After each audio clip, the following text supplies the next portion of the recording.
장례식이 끝난 뒤 집으로 돌아온 첫날 밤이었다. 현관문을 열자 익숙한 냄새가 희미하게 남아있었다. 아내가 늘 쓰던 섬유유연제 향.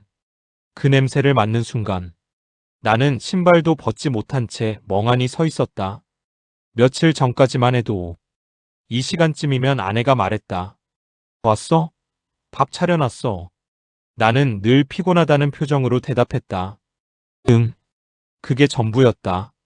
그 평범한 말들이 이제는 세상에서 가장 듣고 싶은 목소리가 되어버렸다. 집은 이상할 정도로 조용했다. TV를 켜도 조용했고 냉장고 모터 소리가 돌아가도 조용했다. 사람 하나 없어진 것뿐인데 세상 전체가 텅 비어버린 느낌이었다. 나는 습관처럼 말했다. 여보, 나왔어. 그리고 곧바로 입술을 깨물었다. 대답할 사람이 없다는 걸 또 잊고 있었다. 거실 소파 위에는 아내가 마지막까지 덮던 담요가 놓여 있었다. 식탁 위에는 약봉지가 그대로 남아 있었다. 하루 3번. 식후 복용. 그 글자를 보는 순간 갑자기 숨이 턱 막혔다. 병원, 항암 치료, 응급실, 새벽 전화. 그 기억들이 한꺼번에 밀려왔다. 나는 결국 식탁 앞 바닥에 주저앉았다. 그리고 태어나 처음처럼 울었다. 아내와 마지막으로 함께 먹은 음식은 김치찌개였다. 그날도 평범한 날이었다. 나는 회사 일 때문에 예민해져 있었다. 식탁에 앉자마자 짜증 섞인 목소리로 말했다. 나 오늘 너무 피곤해. 아내는 조용히 밥을 퍼주며 말했다. 고생했어. 하지만 나는 계속 회사 이야기를 했다. 팀장이 또 사람 미치게 하더라. 진짜 회사를 때려치우든가 해야지. 아내는 묵묵히 내 말을 들어줬다. 그리고 조용히 김치를 잘라 내 앞에 놓아줬다. 그게 마지막이었다. 며칠 뒤 아내는 응급실로 실려갔다. 나는 아직도 후회한다. 왜 그날 아내 이야기는 한마디도 묻지 않았을까? 왜 나는 늘 내 힘든 이야기만 했을까? 왜 마지막 저녁이 그렇게 평범하게 지나가 버렸을까? 응급실 냄새는 늘 차가웠다. 소독약 냄새와 희미한 피 냄새가 섞여 있었다. 아내는 침대에 누운 채 힘없이 웃고 있었다. 별거 아니라니까. 하지만 그 웃음이 이상하게 불안했다. 검사가 끝난 뒤 의사는 우리를 진료실로 불렀다. 그리고 한참 말을 고르다가 말했다. 췌장암입니다. 순간 아무 소리도 들리지 않았다. 마치 물속에 잠긴 느낌이었다. 나는 멍하니 물었다. 초기죠? 의사는 잠시 눈을 피했다. 많이 진행됐습니다. 그 순간 세상이 무너졌다. 그런데 더 놀라운 건 아내였다. 아내는 오히려 내 손을 잡으며 말했다. 여보, 괜찮아. 괜찮지 않은 건 누가 봐도 아내였다. 항암 치료는 잔인했다. 아내는 하루가 다르게 야위어 갔다. 음식을 먹으면 토했고 밤마다 통증 때문에 잠을 설쳤다. 그런데도 내 앞에서는 웃으려 했다. 머리카락이 빠지기 시작한 날이었다. 아내는 거울 앞에 한참 서 있었다. 나는 아무 말도 못했다. 그러자 아내가 일부러 웃으며 말했다. 나 스님 같지 않아? 나는 억지로 웃었다. 하지만 그날 밤 화장실에서 혼자 울었다. 세수를 하는데 눈물이 멈추지 않았다. 무서웠다. 정말 아내를 잃게 될까봐. 하지만 끝까지 인정하고 싶지 않았다. 희망이 있다고 믿었다. 믿어야만 버틸 수 있었다. 아내를 처음 만난 건 29봄이었다. 회사 거래처 직원으로 처음 봤다. 베이지색 카디건을 입고 서류를 정리하던 모습이 이상하게 눈에 들어왔다. 사실 첫인상은 평범했다. 그런데 자꾸 생각났다. 며칠 뒤 회식 자리에서 우리는 처음 제대로 이야기를 나눴다. 아내는 술을 잘 못 마셨다. 소주 한 잔에도 얼굴이 빨개졌다. 나는 괜히 놀렸다. 주량 엄청 약하시네요. 그러자 아내는 웃었다. 대신 잘 웃잖아요. 그 웃음을 보는 순간 가슴이 이상하게 두근거렸다.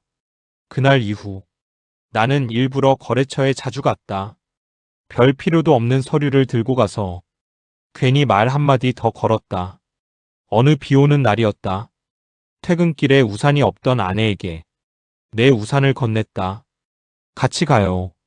그 짧은 거리 동안 우리는 별 이야기도 하지 않았다. 그런데도 이상하게 행복했다. 그리고 그날 이후 우리는 연애를 시작했다. 결혼 초기 우리는 정말 가난했다. 반지하 월세방에서 시작했다. 비만 오면 습기가 올라왔고 겨울엔 보일러도 마음껏 틀지 못했다. 그래도 행복했다. 아내는 늘 말했다. 우리 나중에 잘 살게 될 거야. 나는 그 말을 들을 때마다 더 열심히 살아야겠다고 다짐했다. 회사에서 악착같이 버텼다. 야근도 마다하지 않았다. 승진하려고 일을 악물었다. 하지만 그 과정에서 나는 점점 집에 늦게 들어가기 시작했다. 아내는 혼자 밥 먹는 날이 많아졌다. 어느 날 새벽 2시 지쳐서 집에 들어왔는데 식탁 위에 랩 씌워진 된장찌개가 있었다. 메모도 붙어 있었다. 전자레인지 2분 돌려 먹어. 그 짧은 메모를 보는 순간 갑자기 울컥했다. 하지만 나는 결국 다음 날도 또 늦게 들어갔다. 사랑한다는 이유로 당연하게 미뤄둔 시간들이었다. 우리는 아이가 없었다. 처음엔 괜찮다고 생각했다. 둘만 행복하면 된다고 믿었다. 하지만 시간이 흐를수록 아내는 점점 말이 없어졌다. 병원도 다녀봤다. 검사도 받았다. 결과는 냉정했다. 임신 가능성이 희박하다는 이야기. 집으로 돌아오는 길. 아내는 차창 밖만 바라봤다. 나는 괜찮은 척 말했다. 우리 둘이 살면 되지. 하지만 아내는 조용히 물었다. 당신은 진짜 괜찮아? 나는 대답하지 못했다. 사실 나도 힘들었다. 하지만 가장 힘든 사람은 아내였다. 친척들은 명절마다 물었다. 좋은 소식 없니? 그 말이 칼처럼 꽂혔다. 아내는 웃으며 넘겼지만 밤이면 혼자 울곤 했다. 아내는 죽기 전 꼭 바다를 보고 싶다고 했다. 우리는 강릉으로 갔다. 겨울 바다는 차가웠지만 아름다웠다. 아내는 바다를 한참 바라보다가 말했다. 여보, 응? 나 사실 무서워. 나는 순간 아무 말도 못했다. 아내는 처음으로 두려움을 털어놓고 있었다. 죽는 건 안 무서운데. 당신 혼자 남을까봐 그게 무서워. 나는 억지로 웃으며 말했다. 당신 안 죽어. 하지만 사실 나도 알고 있었다. 우리가 이별 가까이에 있다는 걸. 아내 마지막 생일이었다. 나는 어떻게든 웃게 해주고 싶었다. 케이크를 사고 작은 꽃다발도 샀다. 집에는 조용한 음악을 틀었다. 아내는 촛불을 바라보며 웃었다. 하지만 그 웃음이 너무 슬퍼 보였다. 소원 빌어. 내 말에 아내는 눈을 감았다. 그리고 한참 뒤 촛불을 껐다. 무슨 소원 빌었어? 아내는 잠시 망설이다 말했다. 다음 생에도 당신 만나게 해달라고. 순간 나는 아무 말도 할 수 없었다. 장례식 둘째 날이었다. 처음 보는 사람들이 계속 찾아왔다. 어떤 여자는 영정사진 앞에서 무릎까지 꿇고 울었다. 아내분 덕분에 우리 아이가 대학 갔어요. 알고 보니 아내는 몇 년 동안 몰래 형편 어려운 학생들을 도와주고 있었다. 심지어 병원비까지 보태준 적도 있었다. 나는 충격을 받았다. 같이 살면서도 나는 그런 아내를 몰랐다. 아내는 늘 말했다. 조금이라도 도울 수 있으면 좋은 거지. 하지만 나는 그 말을 가볍게 넘겼다. 이제 와 생각하면 아내는 나보다 훨씬 큰 사람이었다. 장례식이 끝난 지 한 달 뒤였다. 나는 아내 유품을 정리하다가 작은 MP3 플레이어를 발견했다. 파일은 하나뿐이었다. 여보에게. 나는 떨리는 손으로 재생 버튼을 눌렀다. 잠시 뒤, 여보, 아내 목소리가 들려왔다.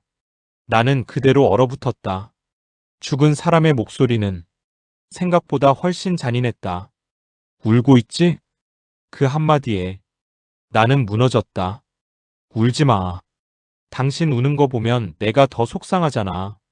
녹음 속 아내는 숨을 천천히 몰아쉬며 말했다. 사실 나 많이 무서웠어. 나는 입을 틀어막고 울었다. 병원에서도 끝까지 웃던 사람이 혼자 이런 말을 녹음하고 있었다는 게 가슴을 찢어 놓았다.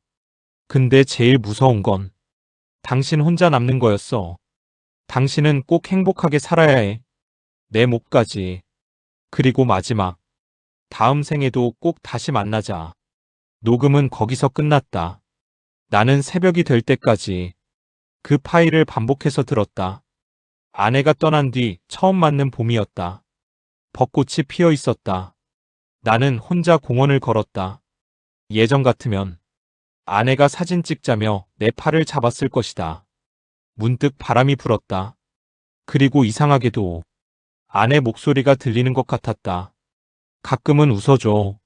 나는 천천히 하늘을 올려다봤다. 그리고 아주 오랜만에 조금 웃었다. 아내를 잊어서가 아니었다. 여전히 보고 싶고 여전히 그리웠다. 하지만 이제는 안다. 남겨진 사람은 계속 살아가야 한다는 걸. 그게 떠난 사람을 위한 마지막 사랑이라는 걸. 그리고 지금도 가끔 저는 그 음성 파일을 듣습니다. 이어폰 너머로 들려오는 아내의 마지막 목소리. 여보 고마웠어.